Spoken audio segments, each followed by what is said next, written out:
Welcome to Reformed Thinking. Charles Spurgeon had this incredible way of looking at biblical stories, and he saw Elisha raising the dead boy as something more than just a miracle. He saw it as a blueprint for one of the hardest things we're called to do, winning souls for Christ. So today, let's walk through his model. Right, and Spurgeon kicks things off with this question from the king of Israel because it really gets to the heart of the matter. The task of bringing spiritual life to someone it feels impossible, doesn't it? It feels like something only God himself can do. And that's exactly the point. It all has to start with us admitting we don't have the power to do it on our own. And once you face that powerlessness, this becomes the mission. Spurgeon is really clear here. Our goal isn't just to help people learn better habits or be nicer. The work is resurrection, seeing the spiritually dead brought to new life in Christ. Anything short of that completely misses the mark. Okay, so the story in 2 Kings actually starts with a failure. And Elisha's first attempt to raise this child shows us a really common mistake we can make in spiritual work, and that's relying on methods that are just impersonal. Elisha's first plan was basically to delegate the miracle. He sends his servant, Gehazi, ahead with his staff, and the instructions are super urgent, right? Go quick, don't talk to anyone. It's almost like Elisha thought the prophetic power could be transferred through an object, that he didn't even need to be there himself. So what happens? Well, it's pretty anticlimactic. Gehazi does exactly what he was told, but he comes back with this simple, flat report. The child is not awaked. Absolutely nothing happened. The method was a total bust. And here's where Spurgeon really digs in. Why did it fail? He says the staff represents truth that's just delivered like a cold, disconnected object. It was laid on the child with an indifferent hand. But what was needed was the teacher himself, truth connected to an agonizing heart. You see, lifeless teaching, even if the information is totally correct, just can't produce life. So after that staff completely failed, Elisha's whole approach shifts. Success isn't going to come from some new technique or a better trick. It's going to come from a totally new posture inside of him, one of deep personal concern and real earnest prayer. And the first step is so telling. When Elisha gets there, the dead child is lying on his own bed. Spurgeon points out how huge that is.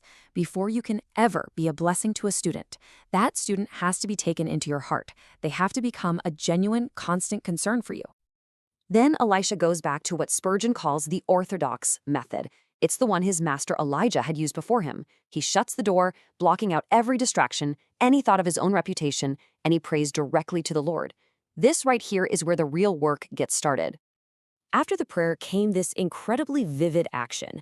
Elisha didn't just pray from across the room. No, he got involved in this act of intense physical sympathy that shows us exactly how to connect with someone who is spiritually dead. And Elisha's actions become a direct model for us. He put his mouth to the child's mouth, his eyes on his eyes, and his hands on his hands. And the application for us as teachers is just so clear.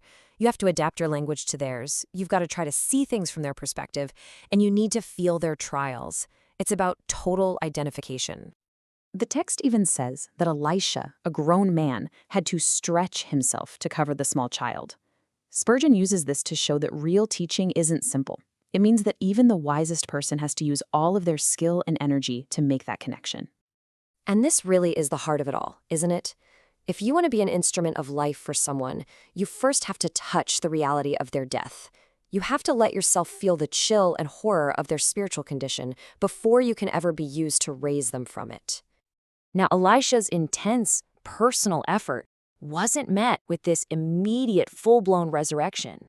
And what happens next teaches us another huge lesson. We have to persevere, even after we start seeing the first hopeful signs of life.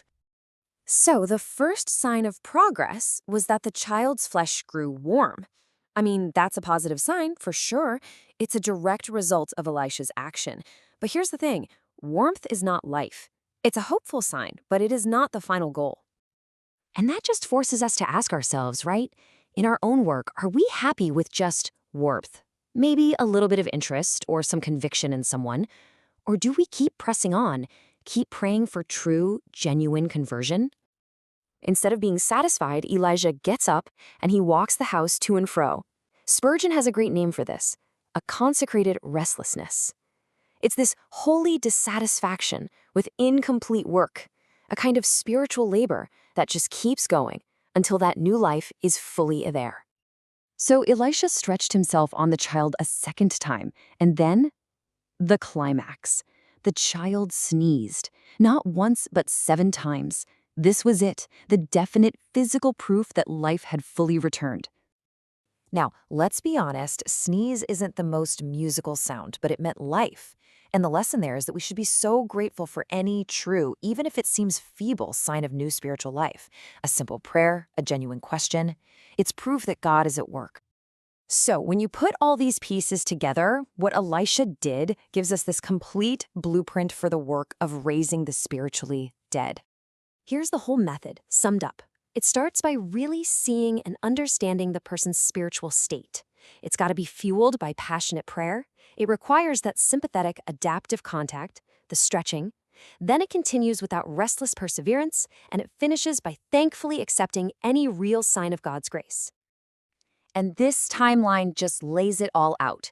We go from the failure of the impersonal staff, to the personal appeal of prayer, to the sympathetic contact that brings warmth, and finally to the persevering effort that results in full new life. It's a clear progression. Spurgeon wraps it all up with this incredible picture.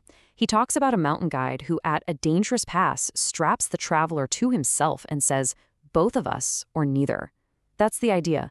The teacher has to bind themselves to the student. The mindset has to be, we're both making it through this, or neither of us are. It's a total unified investment. And all of this leaves us with a really challenging question for our own lives. Are we staff bearers? Are we content to just deliver cold, impersonal truth from a safe distance? Or are we willing to do the hard, messy, personal work of stretching ourselves for the souls that God has put in our care?